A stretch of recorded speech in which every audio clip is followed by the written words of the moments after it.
Vamos a continuar nuestra serie dominical. Estamos estudiando Cristo en el Antiguo Testamento. ¿Recuerda? Cristo en el Antiguo Testamento. Muy bien.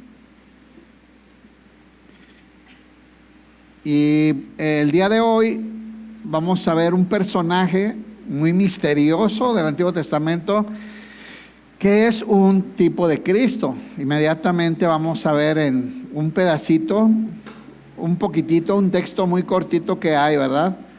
Acerca de él, pero pues nos muestra, nos dirige, nos hace voltear, alude a lo que sabemos que después vendría en nuestro Señor Jesucristo. Este personaje a veces hasta le da un carácter bien místico y le inventan muchas cosas, y vamos a evitar hacer eso, vamos a ubicarnos únicamente en lo que dice la Biblia. Entonces, es un tema interesante por eso, porque se menciona muy poquito en el Antiguo Testamento, solamente en dos partes, en el Génesis y en un Salmo, muy brevemente. Sin embargo, lo poquito que habla de él nos muestra completamente y nos dirige nuestra mirada, nuestra atención a lo que vendría en el Señor Jesucristo. Estas figuras se le conocen como tipos, ¿verdad? En la Biblia, que ya explicamos esto. Así es que vamos a hablar de Melquisedec. ¿Se acuerda de Melquisedec? ¿Sí se acuerda? No, yo no me acuerdo, hace muchos años que pasó eso. Claro.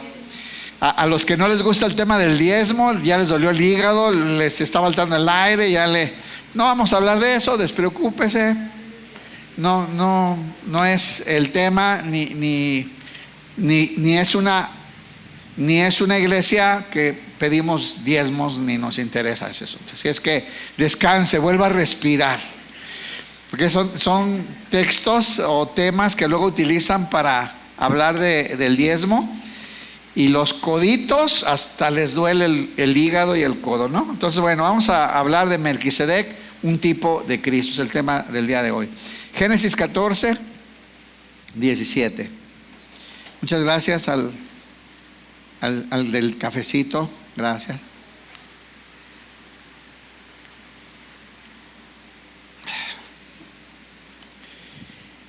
Ok, dice así. ¿Cuál es el contexto? Les explico el contexto. Yo sé que ya lo saben porque estudian mucho, nomás por si acaso, ¿verdad?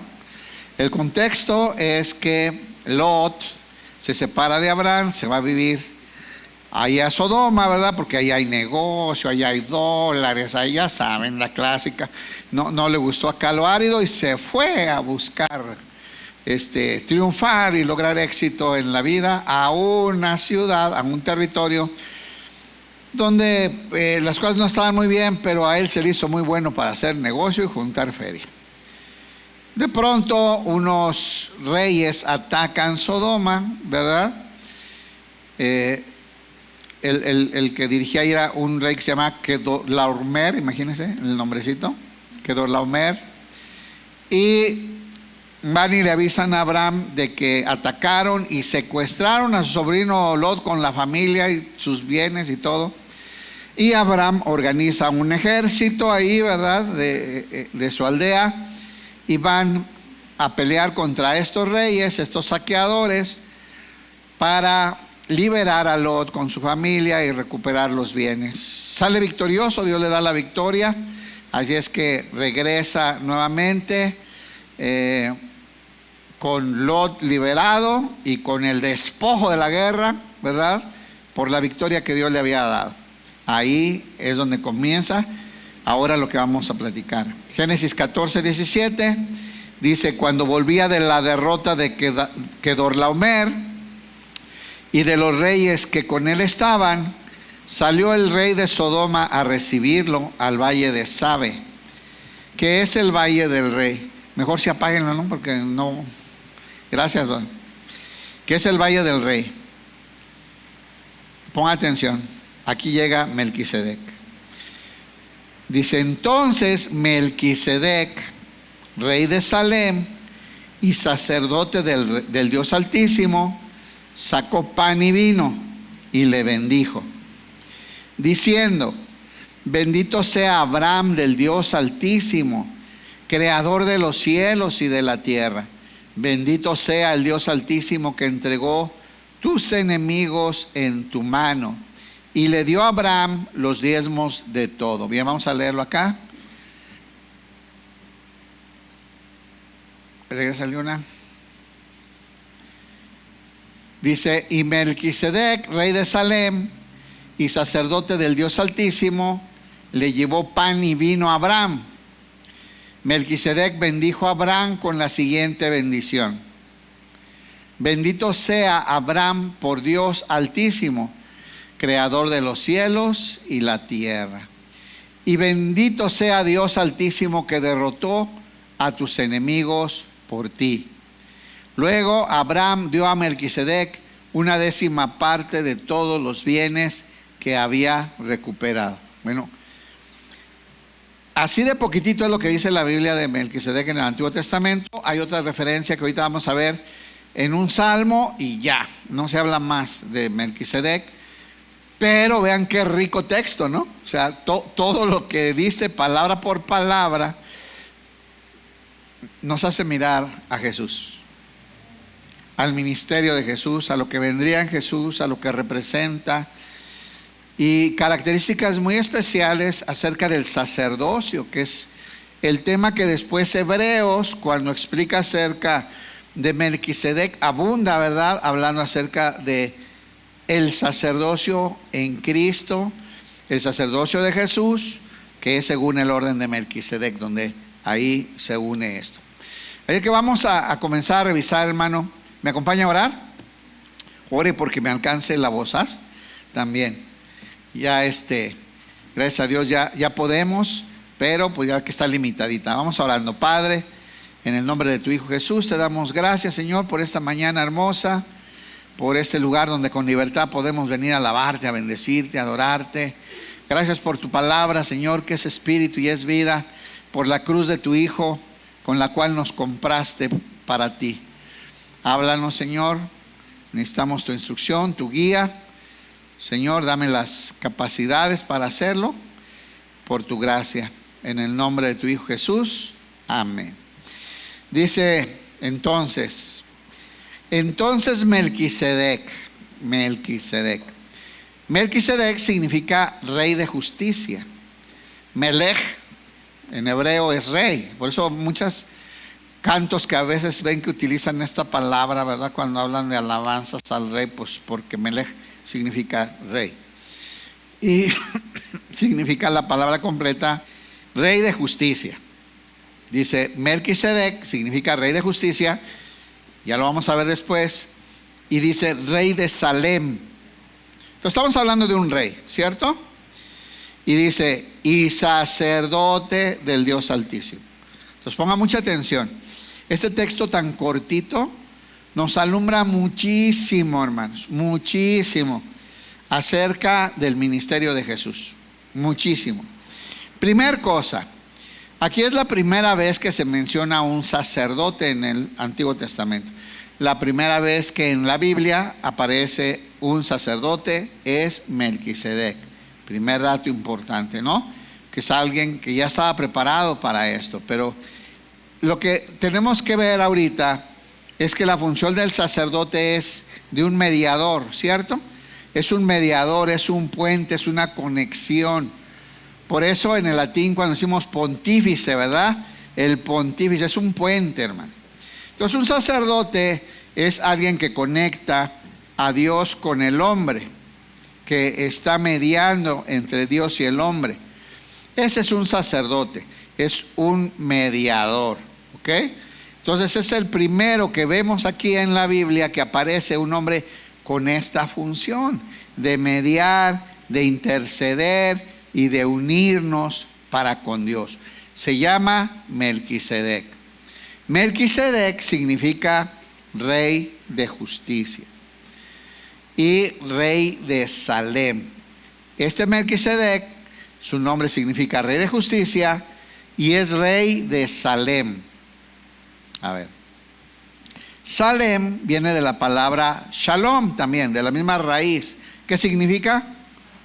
Paz. Entonces es rey de paz, rey de justicia y rey de paz.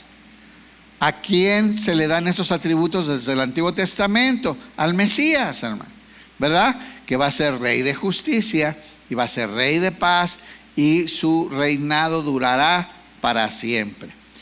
Lo segundo que vamos a ver es que solamente Melquisedec es el único personaje, además del Mesías o de Jesucristo, que puede tener dos funciones, la de rey y sacerdote. No existe otro en toda la Biblia, ¿ok? No existe esa figura, mucho menos en la figura del Antiguo Testamento, en la figura de la ley, de la educación que Dios dio por medio de la ley para el pueblo. No existe un rey que sea sacerdote, solamente el Mesías, ¿verdad? En las profecías se veía esta figura, y obviamente lo vemos en Cristo. Así es que aquí vemos, hermanos, ya muchas figuras que apuntan a Jesús. Número 1, como sacerdote. Número 2, como rey, porque Jesús es el sacerdote de los bienes venideros, ¿cierto? Pues nuestro sumo sacerdote, el sacerdote del pacto eterno. Y también sabemos que es el Rey de Reyes y el Señor de Señores, el Rey del reino de los cielos, ¿verdad? Entonces, el único que tiene estas dos características es Jesús, hermano. Entonces ya vemos desde ahí a un Melquisedec que nos está mostrando que es un tipo de Cristo, que nos hace voltear a ver, ¿verdad?, al ministerio que había de venir y todo lo que representaría el Señor Jesucristo en nuestras vidas. Un rey y un sacerdote en una sola persona, en un solo ser. Entonces el sacerdote, que es el ministerio de Cristo, el rey, que es ministerio de Cristo, y es el único personaje en la Biblia que puede ser rey y sacerdote al mismo tiempo. ¿Está bien? Vean la importancia de este, por eso es tan importante, a pesar de que tan poquito se escribió de él, ¿verdad? Pero la figura que nos hace mirar, que alude a Jesús, que nos dirige hacia Cristo, son clarísimas. Y luego vienen las dos palabras. Ya vimos que es rey de justicia y rey de paz. Eso significa su nombre. Rey de justicia y rey de paz. Bueno, las dos son características del ministerio que se había de cumplir en el ungido del Señor, en el Cristo, en el enviado. Es decir, hermanos, la justicia de Dios se cumplió en Cristo. Todos estamos de acuerdo en eso, ¿verdad que sí? Lo hemos hablado. En Él se cumplió el requerimiento de justicia. Había una carta de condena que nos declaraba culpables por causa del pecado, y el Señor ejecutó la sentencia de esa carta de condena que había en contra de la humanidad en su propio Hijo, que en ese momento, viniendo en carne y sangre, nos representó, recibiendo Él el castigo que tú y yo merecíamos. Se cumplió la justicia de Dios. ¿Vamos bien hasta ahí, verdad que sí? Y cuando hay justicia, cuando se logra la justicia, cuando se cumple la ley, cuando es satisfecho el requerimiento de justicia de parte de Dios, viene la paz, viene la reconciliación. Nunca es al revés, hermano.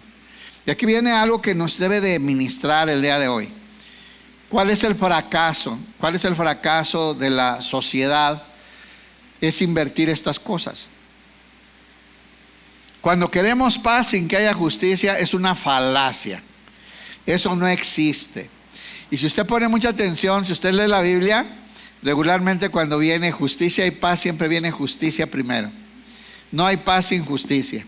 Hermanos, no hay paz en medio de la impunidad. ¿Sabe por qué nuestra sociedad es tan violenta, es tan conflictiva, es tan desastrosa, que produce tanto dolor, distanciamiento, violencia? Porque hay impunidad, porque no hay justicia. En los países donde la ley se cumple y se respeta, se hace cumplir y se respeta, y la gente crece con una educación, ¿verdad?, de justicia y de obedecer la ley, la violencia baja, la paz crece, hermanos. Entonces no hay paz si no hay justicia. Este sacerdote es un sacerdote que va a ministrar justicia, y la justicia va a proveer paz. ¿No fue lo que hizo Jesús? ¿No es el ministerio de Cristo? Entonces, tenemos que saber que Cristo es la justicia. Somos justificados, ¿verdad? En la justicia de Cristo. Justificados pues por la fe, tenemos, está claro, ¿no? En nuestro entendimiento. Justificados pues por la fe, tenemos paz para con Dios en Cristo Jesús. Es el proveedor de la paz.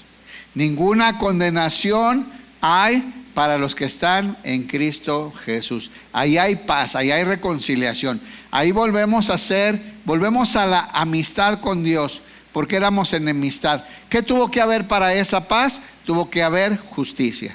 ¿Está bien? Entonces, por eso, miren, acuérdense de Isaías 53. Y el pago de nuestra paz fue sobre él. ¿Se acuerda?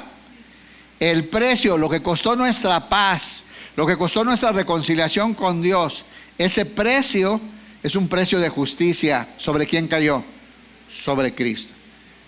La paga de nuestra paz fue sobre él. Entonces es algo que siempre tenemos que tener en nuestra mente. Queremos lograr la paz, pero si no hay una vida de justicia, hermanos, es bien difícil. Queremos reconciliarnos con la gente, lo que nos explicaba Gil el jueves, ¿no? Pero sí, es importante la reconciliación y debemos de ser ministros de reconciliación, ¿cierto? Y le voy a decir una cosa, si no predicas una vida justa, es bien difícil que tú puedas ser un ministro de paz. Muy difícil, muy complicado. Puedes hablar la palabra y aprenderte 2, 3 versículos y ponerle un pescadito al carrito, pero si tu vida no es una vida que ministra justicia, no va a producir paz. No va a producir paz, hermano. Entonces es bien importante que entendamos esto, ¿no? Ahora dice que este sacerdote, este mediador, es un mediador, es un sacerdote de justicia. Y es un sacerdote de paz. Porque era rey de Salem. Salem es paz, viene de la raíz de Shalom. Y ahora ya entendemos la revelación progresiva de la palabra de Dios y del entendimiento que vamos teniendo a través de las escrituras, pues ya sabemos que se refiere a Jerusalén, ¿no? En donde Dios consiguió y estableció la paz para con la humanidad. ¿En qué ciudad fue eso? ¿Por medio de qué? De la justicia que vino sobre Cristo Jesús. Entonces, hermanos, lo que nos enseña este pequeño pasaje es muchísimo acerca de la vida, de lo que iba a traer Jesús a nosotros. Entonces, obviamente, este rey de Salem, rey de paz, ¿verdad?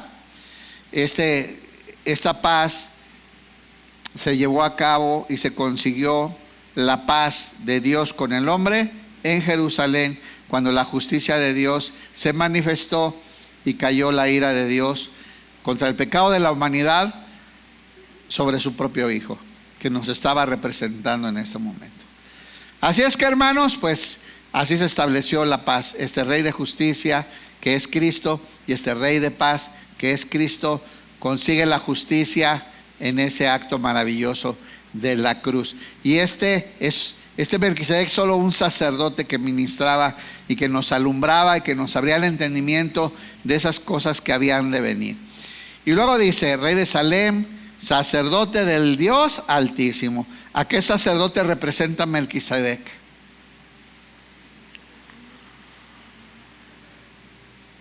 Al Dios Altísimo, ¿no? El asunto es que es el mismo al que sirve a Abraham. Es el mismo con el que Abraham habla. Es el mismo creador de los cielos y la tierra. En los textos del Génesis del Antiguo Testamento vemos, es la palabra Elión. Elión es el Altísimo, así como son, cuando hablamos de Shaddai, ¿verdad? Es el poderoso. Bueno, pues este es Elión, el Altísimo. Y Melquisedec es sacerdote, ministrador, mediador entre Dios y los hombres del Dios Altísimo. Y dice así, sacerdote del Dios Altísimo, sacó pan y vino. ¿Qué más hay aquí? Vean qué hermoso texto, ¿no? Son 2 versículos, hermanos, pero llenos de alimento espiritual, de entendimiento, de ilustración. Para ello era sombra y figura, ¿verdad? Hoy nosotros, ellos lo veían como algo lejano, pero es algo que ahora nosotros, la esencia de esto, lo disfrutamos y vive en nuestro ser. ¿Qué sacó el sacerdote? Pan y vino.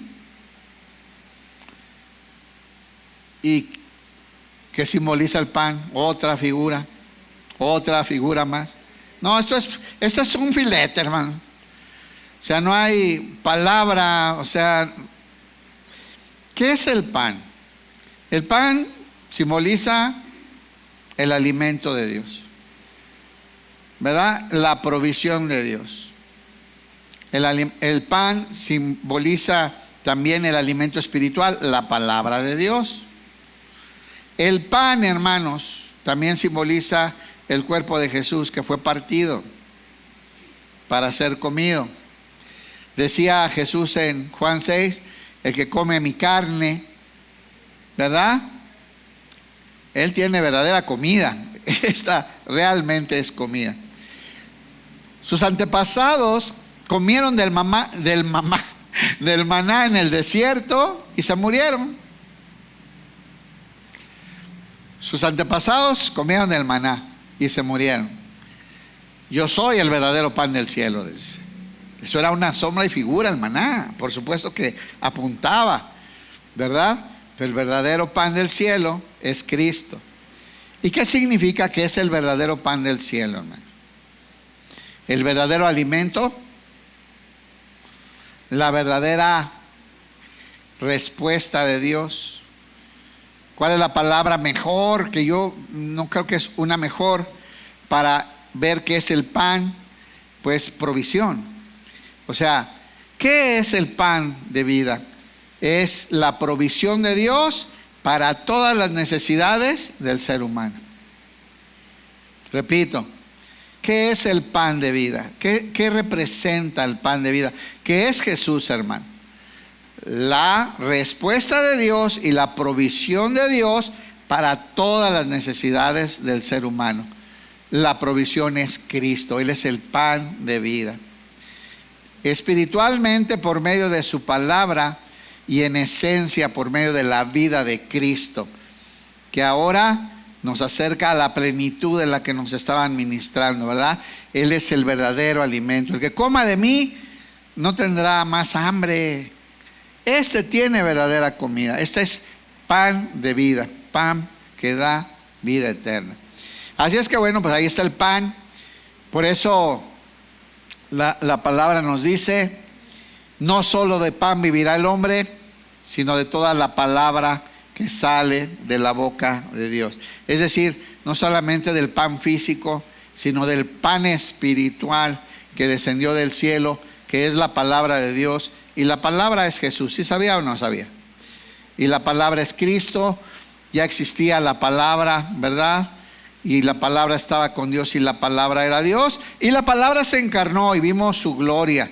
La gloria como la del unigénito del Padre. Este es el pan, hermano. Así es que este sacerdote saca y ofrece pan. Un verdadero sacerdote de Dios lo que tiene que estar ofreciendo es a Cristo, hermanos. ¿Entendió? ¿Sí o no? O sea, si lo que te ofrecen en una iglesia no es a Jesús, de verdad que sí, sal corriendo de ahí. Estás perdiendo tu tiempo. Lo único que Dios ofrece para satisfacer las necesidades humanas es su Hijo. Es el pan de vida. Y Jesús te dice, yo soy el pan vivo que descendió del cielo. Es la respuesta de Dios a las necesidades humanas, es el pan, es Jesús. Y espiritualmente, por medio de su palabra y la vida completa de Cristo, creyendo en Él, comiendo de Él, alimentándonos de Él siempre. Así es que bueno, este sacerdote hace lo correcto. Saca el pan de vida para ofrecerle a Abraham, ¿verdad? ¿Qué necesita cualquiera hermano que quiere caminar en los caminos de Dios y que quiere crecer con Dios, necesita alimentarse del pan de vida. Y cuando alguien va a ministrarte, si no te ofrece pan de vida, si no es a Cristo, si no es de Jesús de quien te están hablando, hermano, de verdad, tú tienes que reaccionar. Es el único pan que da vida, es Jesús. Y es lo único que un ministro debe poner a la mesa. Es lo que debe de haber en la mesa, hermano. Pan. ¿Y qué sacó también? Vino. ¿Y el vino qué representa? También en el Antiguo Testamento principalmente gozo, ¿verdad? Gozo, disfrute, el disfrutar de una vida abundante, el disfrutar de las promesas, el disfrutar de un Dios que es fiel, el disfrutar de conocerse caminando con Dios, producía gozo, mucho gozo. Y en el Nuevo Testamento, al igual que el pan que tiene que ser partido, pues representa también la sangre de Cristo que fue derramada. Y mismo Jesús nos enseñó esto cuando nos habla, ¿verdad?, de la institución de la cena del Señor. Este vino representa la sangre, la nueva sangre, la sangre del pacto, la sangre de la nueva alianza, viva y eterna, ¿verdad?, que fue derramada para la salvación de muchos, de todos aquellos que creen. Entonces vean lo que el ministro tiene que ofrecer, hermano.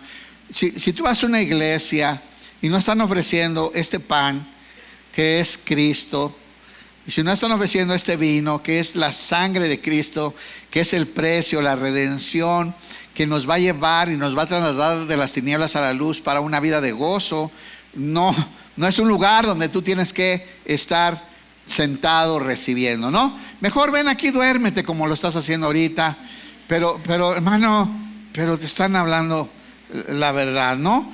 Nomás no ronques, si te vienes, está bien, pues ronca, pero hermanos, este sacerdote, como es un sacerdote verdadero del Dios Altísimo, sabe que lo único que se debe de ofrecer es pan y vino.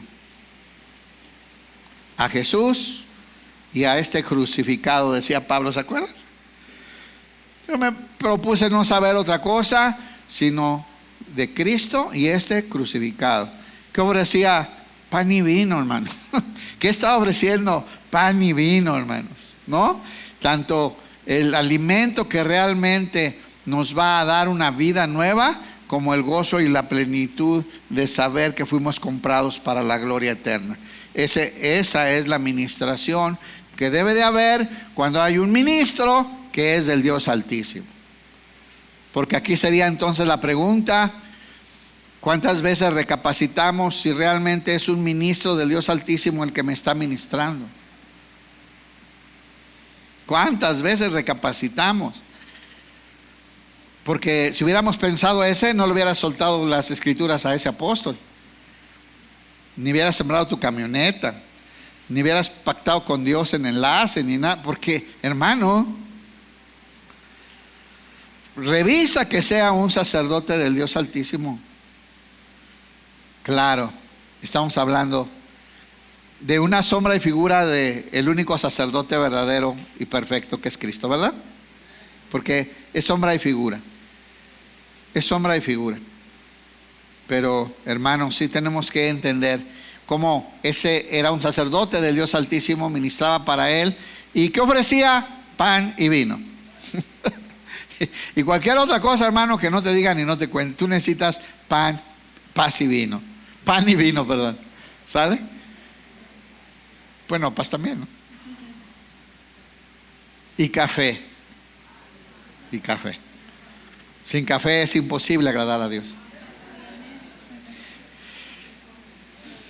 Así es que, bueno, otra vez, vean lo poquitito que hemos leído. Entonces Melquisedec, rey de Salem y sacerdote del Dios Altísimo, sacó pan y vino y le bendijo. Bendijo a Abraham. Y aquí viene otra cosa muy interesante, porque el sacerdote, un sacerdote del Dios Altísimo va a bendecir, no va a maldecir, hermano. O sea, a mí cuando me cuentan, y no quiero, porque aquí hay una persona de estas que me han platicado, que salió de una iglesia y los maldijeron porque se iban. Y hermanos, es que no sé, hasta me duele acá pensar que puede haber alguien que se dice ministro de Cristo que maldice a alguien porque se va de su iglesia, ¿no? O sea, no existe, hermano, no existe. No es un sacerdote del Dios Altísimo, punto. No es, no, imposible, no. O sea, pueden decir lo que sea, no puede ser. No puede ser un sacerdote del Dios Altísimo. No existe. No importa cuántos seguidores tenga y cuántos likes y qué tan grande hagan las noches de avivamiento. No puede, no, es imposible que eso exista. Entonces, ¿qué hizo este sacerdote verdadero? Bendijo, ¿o no? Bendijo. Y ya había recibido Abraham promesas, pero ahora viene la bendición de este sacerdote que ministra al Dios Altísimo, y bendijo a Abraham, diciendo: bendito sea Abraham del Dios Altísimo. ¿A quién pertenecía Abraham? Al mismo Dios que pertenecía a este sacerdote, ¿sí o no? Entonces asegúrese de estar en la misma religión que el sacerdote, ¿eh? O sea, hay que ubicarnos, hermano. O sea, no estoy jugando. Alguna vez mi esposa y yo, cuando estábamos en el Distrito Federal, un tiempo que fuimos para allá a vivir, ya hace un buen, no había todavía casa de oración, y me acuerdo que visitamos como unas 15 iglesias para congregarnos. Y Dios nos llevó a una donde había un sacerdote. Porque, ay, si les contara dónde nos fuimos a meter, qué lugares conocimos, hermano. Asegúrate de que tú sirves al Dios Altísimo o no. Oye, revisa que el sacerdote ese sea del Dios Altísimo, hermano. Porque mire, dice la Biblia que hay unos que sirven a su propio vientre. Es que dice la Biblia, yo no estoy inventando. Es más, dice que algunos secuaces de Satanás se disfrazan de ángeles de luz y predican en los púlpitos. Que no tengo que inventar cosas. La Biblia nos advierte. No van a alcanzar las 3 horas. Mejor le seguimos. Dice: bendito sea Abraham del Dios Altísimo. Lo bendijo así. ¿Qué le dijo? Bendito sea Abraham del Dios Altísimo. Este es Abraham, el que camina con Dios, ¿verdad? Está identificado claramente. Creador de los cielos y de la tierra. Este es el Dios al que servimos. ¿Y es el mismo o no? O sea, revisa que sea el mismo Dios, porque también dice: bendito que sea Abraham del Dios Altísimo, creador de los cielos y la tierra. Este es el Altísimo, el creador. Y bendito sea el Dios Altísimo, que entregó tus enemigos en tus manos. Le dice a Abraham: bendito sea el Dios Altísimo, que entregó los enemigos en tus manos. Viene victorioso. Abraham ganó la guerra contra 5 reyes con un puñado de campesinos y pastores, hermanos. ¿Quién lo hizo? ¿Quién lo logró? Fue Dios, hermano. ¿Cuántos han logrado cosas padres en su vida? ¿Sí? Aunque sea una, no nada, ni cuenta de aprenderte a abrochar los zapatos para arriba. Hay gente que no puede, hermano. Entonces hemos logrado cosas padres. Le voy a decir una cosa: es porque Dios te lo dio. Es porque Dios te dio esa gracia. Es porque Él se manifestó en misericordia y te dio esas capacidades, esas habilidades, y lo hizo para ti y te lo entregó. Bendito sea el Dios Altísimo, que te entregó a tus enemigos en tus manos, le dice. Y tápense los oídos, los codos. Le estoy avisando. Tápense los oídos. Respiren hondo. Ahora sí, duérmanse como hace ratito. Porque esto. Y le dio a Abraham los diezmos de todo. Ya pueden respirar.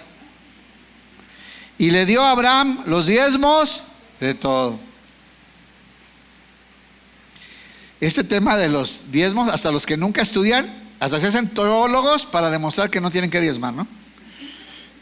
No, es impresionante. O sea, no. Pero miren, no se preocupen, no vamos a hablar de los diezmos, ni es el tema. Y en casa de oración ni pedimos diezmos ni nada. Como siempre, lo invito a que investigue bien y aprenda todos los principios que hay acerca del diezmo, porque yo desde que empecé a diezmar, mi vida mejoró en un montón de cosas, no solo en la económica, sino en algunas otras que vienen implícitas en esta práctica, ¿no? Pero si quiere diezmar, diezme, si no, también, no hay problema, hermanos. Y aquí nunca se lo van a exigir. Aquí lo que vamos a hablar es cómo Abraham le entrega los diezmos reconociendo la autoridad. Ese es el punto aquí. Él reconoce que hay una autoridad, que es un representante de Dios, y le entrega los diezmos de todos los despojos que acaba de recibir, entendiendo, como ya le ministraron, que esa victoria la tuvo por la gracia de Dios. No fue Dios el que le entregó los enemigos. Entonces Abraham reconoce la autoridad espiritual sobre él de este sacerdote. ¿Cuántos hoy podemos reconocer que Dios puso autoridades espirituales sobre nosotros? Como 4. Bueno, está bien. Hermano, eso es bien importante. Yo tengo autoridades espirituales, autoridades de todos lados hay autoridades, ¿no? Y Dios es un Dios de orden, y el orden lo pone por medio de esas autoridades. A nosotros nos fue delegada autoridad. Tú tienes autoridad en algún lugar, en el negocio, en tu casa, como papá, y Dios nos da autoridades, algunos en ministerios y otros aquí. Ahorita se quieren eludir, pero a lo mejor pronto los llaman al pastorado y van a tener este tipo de autoridad, pero siempre están bajo autoridad. De algunos ministros puede ser, y desde luego de la cabeza de la iglesia, que es Cristo, ¿no? Entonces, reconocer que tenemos autoridades es muy importante. Seguimos, si queremos ser eficientes en los propósitos de Dios, hermanos. ¿Ok? Ya respire, no va a pasar el bote, no esté en ese tipo de iglesias, tranquilo. Vamos a otro pasaje, el otro único pasaje donde se habla de Melquisedec en el Antiguo Testamento. Nada más son estos dos, no hay más. Salmo 110. Vaya, por favor.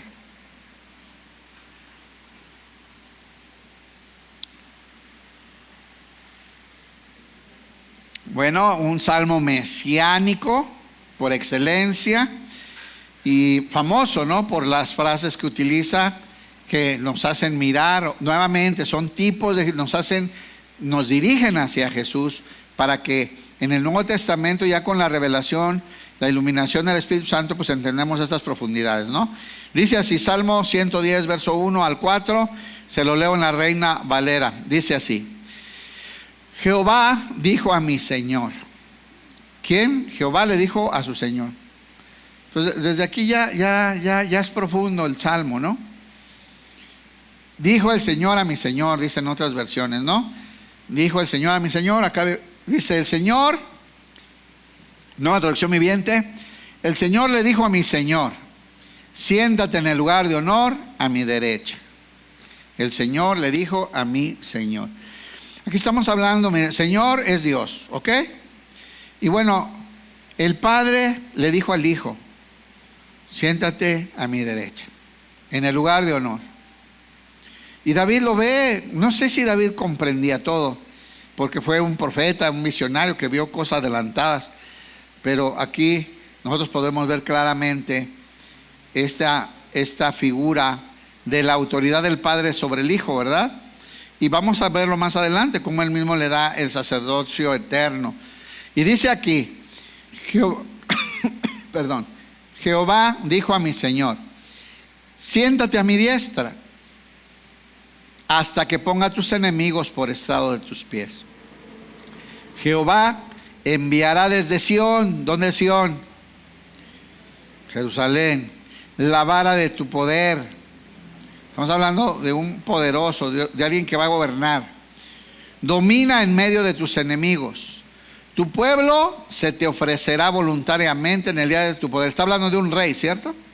Está hablando de un rey poderoso que va a ser establecido en Sión, en Jerusalén. ¿Y quién le dice? ¿Quién lo pone? El Señor. ¿A quién nos está poniendo? Al Señor. El Señor el Padre al Señor el Hijo. Lo está poniendo ahí y David nos cuenta de esto, ¿no? Y dice, tu pueblo se te ofrecerá voluntariamente en el día de tu poder, en la hermosura de la santidad. Y aquí ya viene otra figura, ya aquí habla de santidad, ya es una figura de un sacerdote. En la hermosura de la santidad. Desde el seno de la aurora tienes tú el rocío de tu juventud. Escucha aquí, juró Jehová y no se arrepentirá. Aquí viene Dios a establecer algo que juró por sí mismo para la eternidad, en donde no hay oportunidad de arrepentimiento. ¿Está leyendo? Entonces dice, juró Jehová y no se arrepentirá. Tú eres sacerdote. Ya habló del rey, del que gobierna, ¿verdad? Del que dirige. Y ahora dice, es un sacerdote. Para siempre, un sacerdote para siempre, eterno, según el orden de Melquisedec. Y decía la profecía, Dios fuerte, Padre eterno, príncipe de paz, ¿verdad? Y su reinado será para siempre. Es el único del que se hablan estas dos características entrelazadas de un reinado y un sacerdocio es el Mesías, es Jesús, no hay otro, ¿no? Lo leemos acá, dice hasta que, ponle bien desde el principio, hermano, Jimena. Dice, el Señor le dijo a mi Señor, siéntate en el lugar de honor a mi derecha, hasta que humille a tus enemigos y los ponga por debajo de tus pies. El Señor extenderá tu poderoso reino desde Jerusalén y gobernarás a tus enemigos. Cuando vayas a la guerra, tu pueblo te servirá por voluntad propia. Estás envuelto en vestiduras santas, sacerdocio. Estás envuelto en vestiduras santas y tu fuerza se renovará cada día como el rocío de la mañana. Ese no se va a cansar, ese sacerdote no se va a cansar, sus fuerzas se renovarán cada día. Dice, el Señor ha hecho un juramento y no romperá su promesa. Tú eres sacerdote para siempre según el orden de Melquisedec. Acá está, ahora vemos este texto en donde miramos nuevamente esta figura de un ser que el Padre establece, ¿verdad? Y lo establece en el Señor, en el Hijo, que es sacerdote y que es rey, y que jura el Padre establecerlo como rey, un reino que no va a terminar, porque es según el orden de Melquisedec. Entonces, bueno, esto poquito que vemos nos abre el entendimiento, ¿verdad? Todo lo que alumbraba la Escritura acerca de Jesús, del ungido, de este sacerdote, de este rey, del reino de los cielos que vendría a ser establecido, ¿no? Y de eso está lleno el Antiguo Testamento, hermanos, de figuras hermosas y preciosas como esta, que nos ayuda hoy a entender la magnitud de lo que Cristo significa para el universo y para nuestras vidas. Vamos a Hebreos, ahí ya hay 3 capítulos, donde 2 brevemente y 1 ya más extendido, nos habla de esto que acabamos de ver. O sea, acabamos de leer la sombra, la figura, el tipo, ¿verdad? Una ilustración, pero ahora vamos a ver la sustancia. Aquí el autor de Hebreos nos explica claramente todo lo que había escondido ahí, ¿no? Y cómo es importante aplicarlo. Es importante entender un poquito el contexto o el propósito del libro de los Hebreos.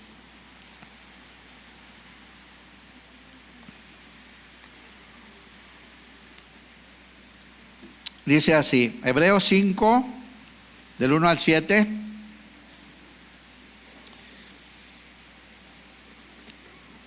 ¿Lo tienen? Ahora sí. Vamos a ver qué son estas figuras que encontramos ahí. Dice así. Prácticamente ya no más lo vamos a leer porque ya explicamos las figuras que vimos ahí, ¿no? Si hay algo que puntualizar, lo vamos a hacer. Dice, porque todo sumo sacerdote tomado de entre los hombres es constituido a favor de los hombres en lo que a Dios se refiere, para que presente ofrendas y sacrificios por los pecados. Es la función de un sacerdote. Para que se muestre paciente con los ignorantes y los extraviados. Es un intercedor a favor del pueblo. ¿por qué tiene paciencia? ¿Por qué tiene que aprender eso? Puesto que él también está rodeado de debilidad. Entonces aquí vemos el primer punto: el sacerdocio arónico y levítico es débil. ¿Por qué es débil? Porque son personas con debilidades humanas, con fallas, con pecado, por eso tienen que crecer en el entendimiento para interceder por los ignorantes y los extraviados. ¿Y por qué? Porque ellos también están viviendo en sus debilidades, dice. Y por causa de ella, de esa debilidad, debe ofrecer por los pecados, las ofrendas, ¿verdad?, los sacrificios. Debe ofrecer por los pecados tanto de sí mismo como también del pueblo.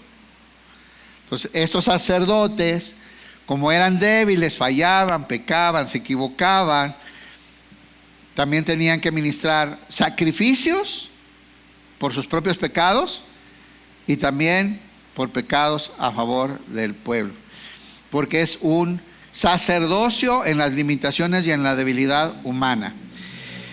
Y nadie, aquí hace una aclaración bien importante: nadie toma para sí esta honra. Nadie toma para sí esta honra. O sea, nadie decide ser sacerdote. ¿Sí sabía o no?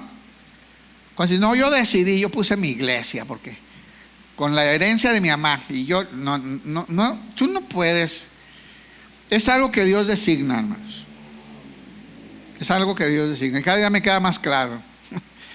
Si antes lo entendía en la teoría, hoy lo entiendo viviéndolo. Necesita ser llamado, hermano. Necesita ser llamado y establecido por Él. Nadie toma para sí esta honra, sino que es llamado por Dios. ¿Lo está leyendo? Como lo fue Aarón. ¿Por qué Aarón era sacerdote? ¿Él lo decidió? No, porque Dios escogió una tribu completa, ¿verdad?, a la tribu de Leví, para servir en el sacerdocio, y escogió una familia sacerdotal, la familia de Aarón. Dice, como lo fue Aarón, así tampoco Cristo, escuche, tampoco Cristo se glorificó a sí mismo. O sea, Él tampoco se puso solo. Ni Cristo se puso solo.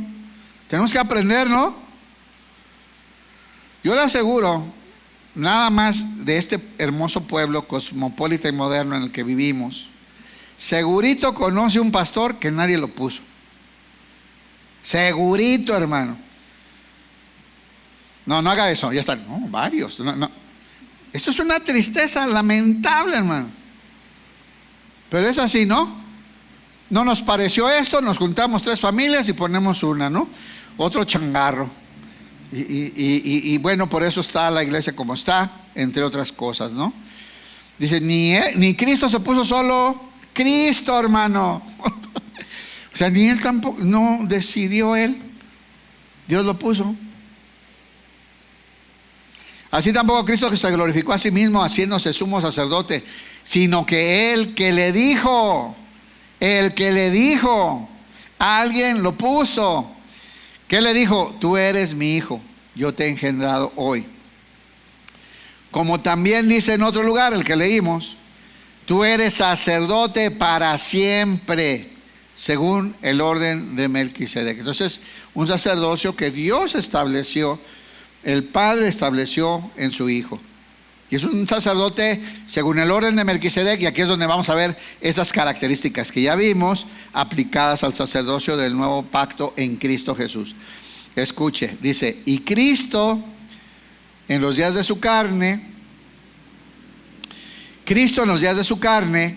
ofreciendo ruegos y súplicas con gran clamor y lágrimas al que le podía librar de la muerte, cuando estuvo aquí padeciendo como hombre, hermanos, ¿verdad?, y representando a la humanidad, fue oído a causa de su temor reverente, y habiendo sido perfeccionado, sí, en aflicción, en quebranto, experimentando todas esas, es el dolor del pecado, de la separación, todo eso que tuvo que experimentar Cristo por representarnos a nosotros, ¿verdad? Dice, fue perfeccionado y vino a ser autor de eterna salvación. Entonces aquí está la gran diferencia. Aquellos ministros eran débiles, eran temporales, pero Cristo era eterno. Él podía, como es un ser eterno, ofrecer un sacrificio que valiera para siempre, obteniendo para los que creemos en Él y estamos bajo su sacerdocio una eterna salvación. Para todos los que le obedecen, es decir, para todos los que creyeron en el mensaje de la salvación. Fue declarado por Dios. ¿Quién lo declaró? ¿Quién lo puso? ¿Quién lo estableció? ¿Quién lo designó? ¿Quién lo llamó? Si Cristo no se puso solo, hermano, ¿cómo hoy hombres se atreven a ponerse solitos? Porque sintieron, porque soñaron, porque su familia le dijo, esta me sé varias, de estas me la han platicado. Su familia lo convenció, tú predicas mejor que tú, no, y se juntaron los tíos, lo pusieron. De esos conozco varios. No se diga a la esposa que lo alentó porque quería ser la primera dama y todas esas ondas que hablan, esos rollos que se inventan, ¿no? Amén. Híjole. Bueno, dije que ya no más iba a leer, ¿verdad? Bueno, pero ahí están estas cosas. Dice, fue declarado por Dios. ¿Quién lo declaró sumo sacerdote a Jesús? Según el orden de Melquisedec, que este orden tiene esas características, ¿verdad? Que ya vimos. Y ahorita vamos a ver más. Hebreos 6, 19. Aquí hay otro poquito en Hebreos 6.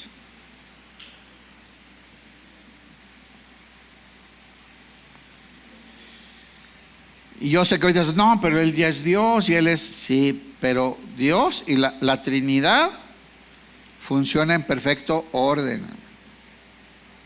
Tú ves a Jesús diciendo en Juan, porque el Padre es más importante que yo. Y son Dios, espérate. El orden, hermano, el orden, la autoridad, hermanos. Necesitamos crecer ahí muchísimo. Hebreos 6, 19 y 20 dice así. La cual tenemos como segura, aquí habla de la esperanza, está hablando de la esperanza de la resurrección, de la vida eterna, de la vida en Cristo. Hablando de esta esperanza dice, bueno, la vamos a leer acá. Dice, esta esperanza, en la Nueva Traducción Viviente, esta esperanza es un ancla, ¿verdad? Que es un ancla que te aferra a algo, ¿verdad? Para que no te desvíes, que no te deja ir a la deriva. Esta esperanza es un ancla firme y confiable para el alma. Nos conduce a través de la cortina del santuario interior de Dios. O sea, esta confianza de estar en este sacerdocio, de pertenecer y estar unidos a este sacerdote. Mire, hermano, si usted arrepentido creyó, usted fue absorbido por Cristo. No le habían dicho así, ¿verdad? Puso una cara rara. Pero eso pasó. Fue absorbido por Cristo. Ahora está usted adentro de Él y usted pasa con Él a través del camino nuevo y vivo con Cristo, hermano. Esa figura está en el Antiguo Testamento también. El sacerdote entraba con 12 piedras que representaba cada una a una tribu, ¿no? Bueno, así estamos nosotros adentro de Cristo hoy, sentado juntamente con Él en los lugares celestiales, porque usted fue absorbido por Cristo. Aplauden al Señor.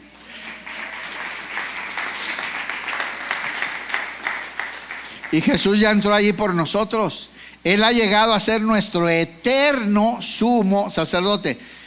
¿Cuánto va a durar este sacerdote? ¿Cuándo se va a morir? ¿Cuándo vamos a ocupar otro?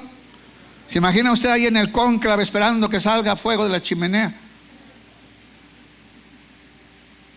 No me estoy burlando. Bueno, sí. Se nos dio un sacerdote eterno. Hágame el favor, hermano, para andar con esas cosas.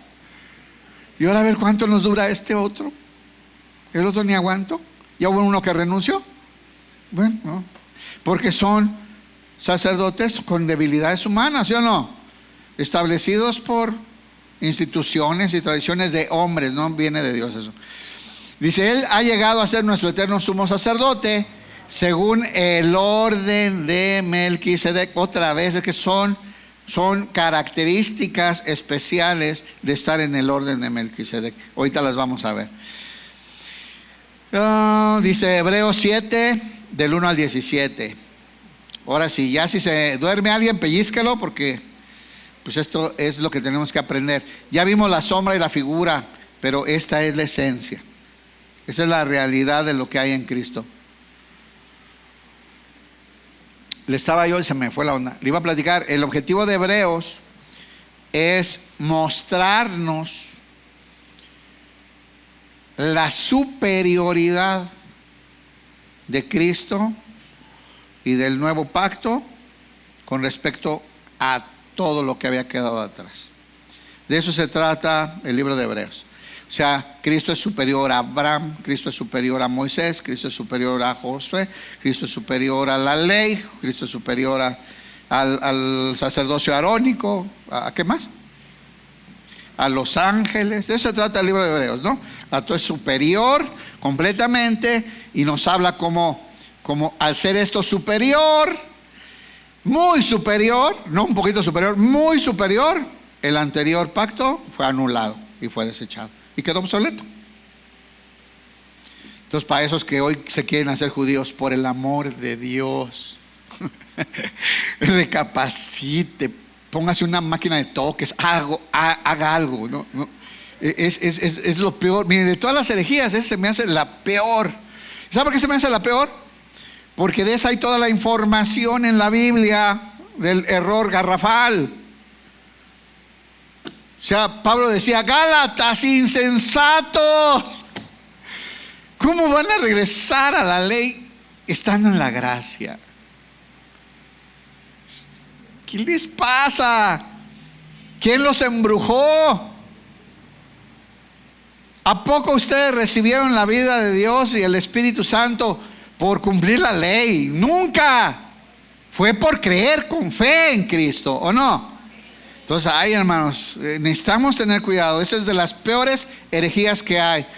Que un cristiano quiera hacerse judío o regresar a sus raíces hebreas. Es un totonaca purépecha cualquiera y anda buscando sus raíces hebreas, hermano. Y la pregunta más importante sería: ¿y para qué quiere ser judío? Si es un pueblo destituido de la gloria de Dios. Tampoco sabías. Hermanos, clavaron a Cristo en una cruz. No quisieron la paz que les fue enviada. Ahora, ¿va a sobrevivir ahí hasta que sea redimido? Sí, porque Dios lo prometió y Dios es fiel. Eso sí, Oremos por la paz, claro. Obedezca por la paz para Israel. Pero no la van a tener. Siempre los van a estar apedreando. Hasta un día que reconozcan la paz que les había sido prometida. Y el mismo Cristo va a pelear por ellos y los va a salvar. Mientras tanto, ¿cómo quieres regresar? O sea, la caída es terrible, regresarte al judaísmo, ¿no? Bueno, voy a seguir. Hebreos 7, 1 al 17. Porque este Melquisedec, esto ya lo explicamos, este Melquisedec, rey de Salem, sacerdote del Dios Altísimo, que salió a recibir a Abraham, que volvía de la derrota de los reyes y le bendijo, a quien asimismo dio a Abraham los diezmos de todo, cuyo nombre significa primeramente rey de justicia y también rey de Salem. Esto es rey de paz. Escucha aquí bien otra característica: sin padre, sin madre, sin genealogía. ¿Por qué es importante esto aquí? ¿Por qué rescata esto el autor de los Hebreos? Porque el otro sacerdocio necesitabas demostrar el linaje de Leví y de Aarón, si no, no podía ser sacerdote. Por eso es tan importante cada cosa que escriben. O sea, en el otro era necesario que demostrara, ¿cierto? Es más, para el entendimiento de los judíos, ¿cómo era necesario el linaje el linaje del mismo Jesús, ¿no? Porque en el pensamiento de los judíos el linaje es muy importante, era determinante. Entonces aquí dice ¿cuál linaje? No hay linaje aquí. No hay padre ni madre, sin genealogía. Jesús no tuvo que presentar su árbol genealógico, hermano, para ser el sumo sacerdote eterno. No. Y dice: que ni tiene ni principio de días, ni fin de vida. O sea, nadie supo de dónde vino, de dónde llegó, cuándo nació, cuándo se murió, sino hecho semejante al Hijo de Dios. Aquí vemos una figura, hermanos, donde no va a tener el problema con la edad ni cuánto tiempo va a durar su vida, porque ese sacerdocio es eterno, hermano. Ese sacerdocio es para siempre. Dice, sino hecho semejante al Hijo de Dios. Aquí, en vez de linaje y de una vida larga y próspera y elocuencia y todo lo demás que puede haber en un ser humano, venía con las credenciales de ser semejante al Hijo de Dios, de expresar la vida de Dios, de estar revelando a Dios. Dice Juan, que es Dios también, el que está unido a Dios, vino y nos lo reveló, ¿verdad? Solamente es Él. Dice, siendo semejante al Hijo de Dios, permanece, diga permanece. Sacerdote para siempre. No puede dejar de ser sacerdote. No se va a morir. No se va a cansar. Es semejante al Hijo de Dios. Y no necesita credenciales, ni linaje, ni ser de una familia especial, sino que fue puesto por Dios, establecido desde la eternidad. Dice, considerad pues cuán grande era Dice, consideren entonces la grandeza de Melquisedec. En nuestro idioma, pónganse a pensar, mediten. Imagínense el nivel de grandeza de este personaje Melquisedec. Para que Abraham, el padre de por lo menos 3 religiones, ¿verdad? Y de medio mundo, le haya entregado los diezmos, reconociendo su autoridad espiritual sobre él. O sea, pónganse a pensar qué figura estaba representando Melquisedec. ¿Qué estaba representando Melquisedec? ¿Qué figura estaba dando? La de ese sacerdote eterno que iba a ser Jesús. Consideren entonces la grandeza de Melquisedec. Incluso Abraham, el gran patriarca, miren cómo se cuadra el mismo autor aquí de los Hebreos, ¿no? El gran patriarca de Israel reconoció esto al entregarle la 10ª parte de lo que había capturado en batalla. Sí, imagínense la figura que debe ser para que Abraham, el gran patriarca, el padre de la fe, hermanos, le haya entregado los diezmos a él. Ahora, lo que sigue todavía es mejor. Dice, ciertamente los que de entre los hijos de Leví reciben el sacerdocio, tienen mandamiento de tomar del pueblo los diezmos según la ley. Hablando del diezmo ahora, pero el objetivo aquí no es hablar del diezmo y del ofrendar y eso. El objetivo aquí es establecer la importancia y la superioridad del sacerdocio Aarón, de Melquisedec por encima del Levítico. O sea, nada que ver. Dice, ciertamente el sacerdocio levítico recibía diezmos, estaba así mandado por la ley. Dice, es decir, sus hermanos, aunque ellos también hayan salido de los lomos de Abraham. O sea, eran del mismo nivel y eran salidos de Abraham. Fíjense. Pero aquel cuya genealogía no es contada entre ellos, Melquisedec, tomó de Abraham los diezmos y bendijo al que tenía las promesas, Abraham. Y sin discusión alguna, ¿alguien tiene ganas de discutir? En esto no va a poder, nadie discute esto. Significa, nadie discute esto que va a decir la Biblia. Sin lugar a dudas, dice ahí. O sea, eso nadie pelea contra esto. Ni en ninguna cultura existe alguien que opine diferente a esto. Sin lugar a dudas, el que tiene el poder para bendecir es superior a quien recibe la bendición. ¿Está claro? Entonces, sin lugar a dudas, nadie va a pelear con esto. O sea, ni el más Contreras. ¿Ven que siempre hay un Contreras? Ni el más Contreras. El que es superior es el que tiene autoridad para bendecir al menor. Así es. Y dice, sin discusión alguna, el menor es bendecido por el mayor. Y aquí ciertamente reciben los diezmos hombres mortales, hablando de los de Leví. Pero allí uno de quien se da testimonio de que vive.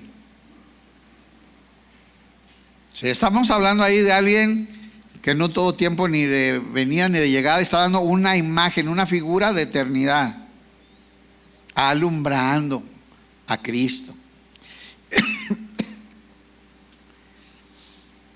Y por decirlo así, en Abraham, esto es muy importante, en Abraham pagó el diezmo también Leví. ¿Entiende esto? Yo la verdad las primeras que lo leí no entendía.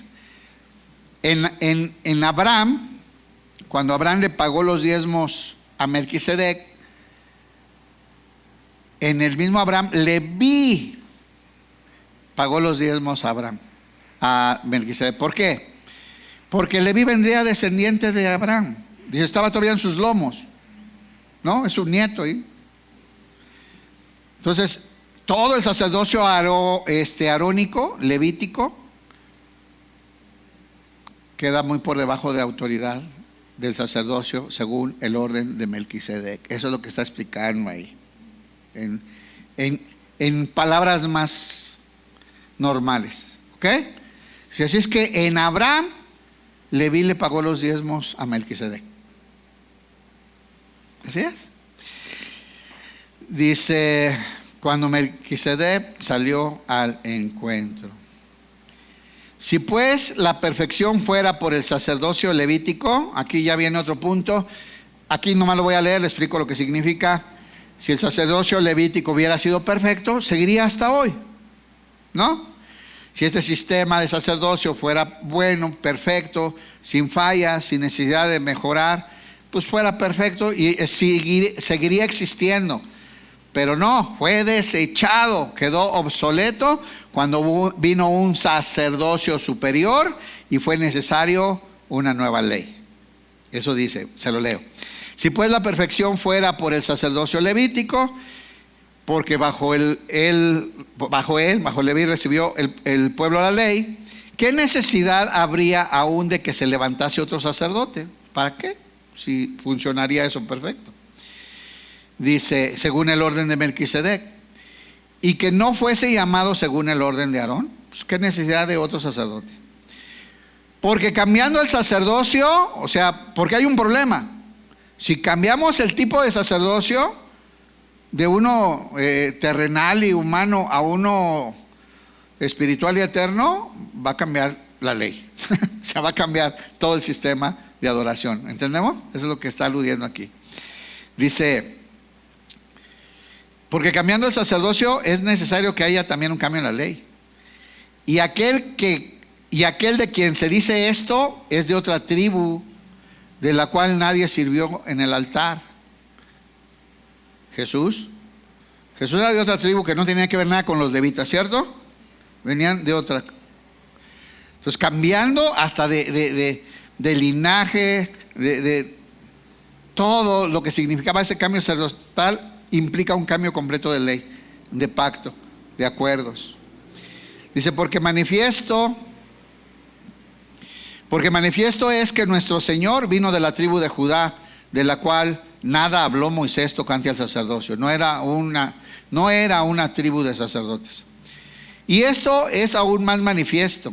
Si a semejanza de Melquisedec, entonces no viene por cuestión de linaje ni por ser levita, sino porque es del orden de Melquisedec. ¿Sale? Aquí, ¿de qué orden pertenece Jesús si los judíos no eran sacerdotes? No, él viene según el orden de Melquisedec. Dice, se levanta a semejanza de Melquisedec un sacerdote distinto, no constituido conforme a la ley del mandamiento acerca de la descendencia, no tiene nada que ver con linajes ni abolengo, sino según, miren, en vez de venir este aval que viene de Dios para ejercer el sacerdocio, en vez de venir por el linaje, viene por el poder de una vida indestructible. ¿Qué avala a Jesús? Que este sacerdote, según el orden de Melquisedec, es un sacerdote con una vida indestructible, es un sacerdote eterno. Hebreos 7, 22 al 28.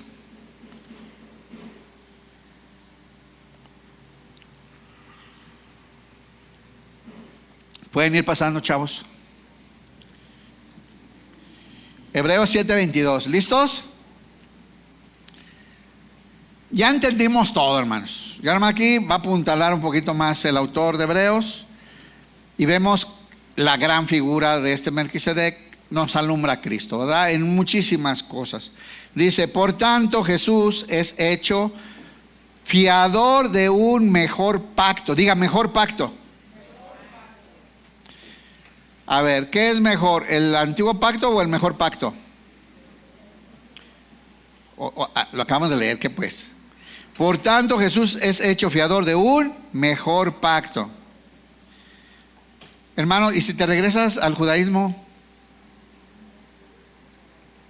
Jesús es un mejor pacto, ¿no? Tengan cuidado con caer en esas trampas, ¿eh? Ya veo unos que hasta hablan ya en hebreo. Y los otros sacerdotes llegaron a ser muchos, debido a que se morían rápido, debido a que por la muerte no podían continuar. Mas este Jesús, por cuanto permanece para siempre, tiene un sacerdocio inmutable. No va a cambiar, va a permanecer. Es un sacerdocio eterno. Estamos seguros en Cristo, hermanos. Y dice, por lo cual puede salvar perpetuamente. ¿Cuántos quieren una salvación perpetua? ¿Se han visto que cuando, a lo mejor es doloroso para alguien más? Pues ni modo. Total. Que se nos muere el familiar y luego te hablan, oye, ya van a sacar los huesos de la abuelita porque no compraste perpetuidad en el panteón. Vale otros 100,000, ¿no? Mira, hermano, nuestra vida escondida en Cristo es perpetua. Tiene perpetuidad. Porque ese sacerdote es eterno. No tiene fin de días. Dice, por cuanto permanece para siempre, tiene un sacerdocio inmutable, por lo cual puede también salvar perpetuamente a los que por él se acercan a Dios, a los que regresaron a Dios por medio de él, viviendo siempre para interceder por ellos. ¿Cuál es la función de este sacerdote que tenemos? Intercede por nosotros por siempre. Siempre, hermanos. Siempre, hermanos. ¿Qué tan segura crees que esté tu vida con este sacerdote? Absorbido tú en él y él intercediendo por ti delante del Padre, y tú con él sentado en los lugares celestiales. O sea, hermanos, por eso dice aquí, porque tal sumo sacerdote nos convenía. ¿A quién sí le conviene? ¿Y a quién le conviene circuncidarse y obedecer la ley? No te conviene, hermano. Es que no, o sea, no nos conviene, a nadie le conviene. Es un tropiezo terrible, una herejía terrible. Porque tal sumo sacerdote nos convenía, santo, inocente, sin mancha, apartado de los pecadores y hecho más sublime que los cielos. Este es Jesús, este es nuestro sacerdote, que no tiene necesidad cada día, como aquellos sumos sacerdotes, de ofrecer primero sacrificios por sus propios pecados y luego por los del pueblo. Porque esto lo hizo, sí ofreció un sacrificio, pero fue él mismo. Esto lo hizo una vez para siempre, ofreciéndose a sí mismo. Un solo sacrificio. Porque la ley constituye sumos sacerdotes a débiles hombres. Débiles hombres. Rascuaches, sacerdotes. Débiles, pecadores, con papada. Se quedan afónicos con 2 prédicas. No, hermanos, estamos seguros en Cristo. Es el único verdadero sacerdote, hermano. Estamos en Él, estamos incluidos en Él, habitamos en Él, estamos seguros. Es eterno, es perfecto, es santo. Mire, el cosmos habita en Él, estamos seguros, no nos va a faltar nada en Él, la plenitud está ahí. Dice, porque la ley constituye sumos sacerdotes a débiles hombres, pero la palabra del juramento posterior, ¿a quién establece? Al Hijo, perfecto para siempre. Hermanos, pónganse de pie. Ahí hay en el Antiguo Testamento mucho donde encontrar a Cristo, muchos tipos, muchas figuras, mucho que nos enseña de Él, mucho que nos dirige hacia Él, y tenemos que aprender a verlo con la iluminación del Espíritu Santo. Lucas 22, 19 y 20, retomando que este sacerdote Melquisedec sacó pan y vino para ofrecerle a Abraham, ¿verdad? Y bendecirlo. Y pues es el Señor Jesús. Lucas 22, 19, en la última cena que conocemos nosotros, la Pascua, un día antes de que fuera llevado al sacrificio, dice así, Lucas 22, 19, y tomó pan y dio gracias, y lo partió y les dio diciendo, esto es mi cuerpo, que por vosotros he dado, haced esto en memoria de mí. De igual manera, después que hubo cenado, tomó la copa diciendo, esta copa es el nuevo pacto en mi sangre, que por vosotros se derrama. Hermanos, el nuevo pacto es Cristo. Y pertenecemos al nuevo pacto porque estamos en Cristo. Un pacto en el que no dependió de nosotros, no tuvimos que cumplirlo. Un pacto que cumplió Cristo con su sangre y que ahora nos tiene en la eternidad, porque se conoce el pacto eterno. ¿Y por qué es eterno? Porque habita en un sacerdote eterno, santo y perfecto, que nos va a guardar por la eternidad. Dar un aplauso al Señor.